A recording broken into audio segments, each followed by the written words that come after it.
विद्या का हो गया है रो रो के बुरा हाल और खरी खोटी सुनाई है। भानु को और धीरज के हाथों पर छाले देखकर आंसू निकल पड़े हैं विद्या के और रज्जी के। तो हंगामा घर में हो गया है क्योंकि महादेव को पता चल गया है कि आंसू की शादी तुड़वाने में किसी और का नहीं, भानु जीजी का ही हाथ है। जब वो घर जाकर सारी बात विद्या और परिवार वालों को बताते हैं तो सभी बिल्कुल चौंक जाते हैं, गुस्सा भी हो जाते हैं और सभी के सभी लोग घर से बाहर निकलकर जो बॉर्डर लाइन है उनके इसके पास खड़े होकर भानु जीजी करके विद्या आवाज़ लगाने लगती है। पीछे पीछे सारा परिवार भी आ जाता है। रोते हुए भानु को बहुत सारी बातें सुनाती है विद्या, आप ऐसा कैसे कर सकती हो, हमारे बच्चों के साथ हमारी ज़िंदगी बर्बाद करके आपको चैन नहीं मिला, शांति नहीं मिली, अब हमारे बच्चों के पीछे भी पड़ गई हो।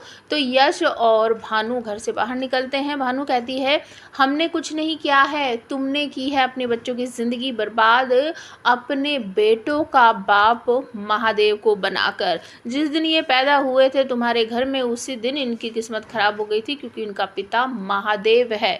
विद्या रोती रहती है कि आप कब अपनी उल्टी सीधी हरकतों से बाज आओगी और यहीं पर काफ़ी खींचातानी भी हो जाती है क्योंकि विश्वा जो है वो रज्जी के साथ थोड़ी सी बदतमीजी भी करेगा कि ये सब कुछ तुम्हारी वजह से हो रहा है, तुम उस घर में चली गई हो, हम तुम्हें छोड़ेंगे नहीं, इस तरीके से बहुत सारी बातें होंगी। और तभी महादेव कहेंगे चलो चलो विद्या, इनको बोलने का कोई फ़ायदा नहीं है, भैंस के आगे बीन बजाने से कुछ नहीं होता है। और सभी लोग घर के अंदर चले जाते हैं, अपने अपने कमरे में चले जाते हैं। तब आता है धीरज।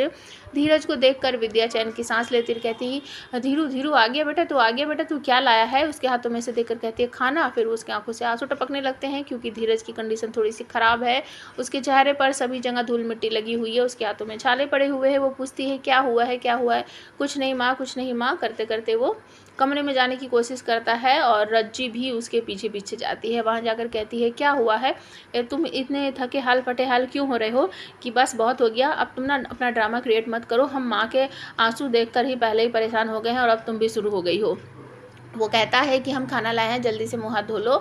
तब वो कहती है अच्छा तुम्हें जॉब मिल गई है। तो वो कहता है नहीं नहीं जॉब नहीं मिली है, लेकिन हम तुम्हारे लिए खाना लाए हैं। तो वो कहती है कि अच्छा ठीक है।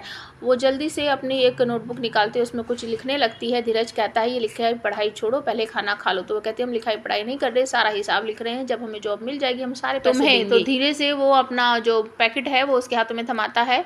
खाना रज्जी निकालने लगती, खोलने लगती, उससे खुलता नहीं है। तो वो कहता है ला लो हम खोल देते हैं। तो वो कहती है कि हाँ हाँ तुम ही खोलो क्योंकि हम कोमल हाथों वाले हैं ना, ये सब हमसे नहीं होता है, तुम लोगों के हाथ बहुत कठोर है, तुम खोल सकते हो। तो दोनों के बीच थोड़ी सी तू मैं होती है और उसके बाद फिर वही कि हमने शादी तुम्हारी ज़बरदस्ती हुई है और ये कोई लव मैरिज नहीं है कि इतना प्यार जिता रही हो तुम, और ये सब कुछ जो भी हुआ ना तुम्हारी वजह से। एक बार तुम अपनी भानु माँ से पूछती क्यों नहीं, उनको क्या चाहिए, क्यों हमारे परिवार के पीछे हाथ धोकर पड़ी है। तो रज्जी कहती है अच्छा ठीक है, हम उनसे पूछ कर ही रहेंगे। तभी वो जब जाती है तो विश्वा के साथ थोड़ी सी उसकी तुतु मैमे होती है। विश्वा उसको धक्का भी मारता है और उसको थप्पड़ मारने वाला होता है, लेकिन थप्पड़ लग जाता है महादेव को। और इसी बात पर सब लोग भड़क पड़ते हैं। महादेव के बेटे विश्वा को काफ़ी अच्छी तरीके से पीट डालेंगे।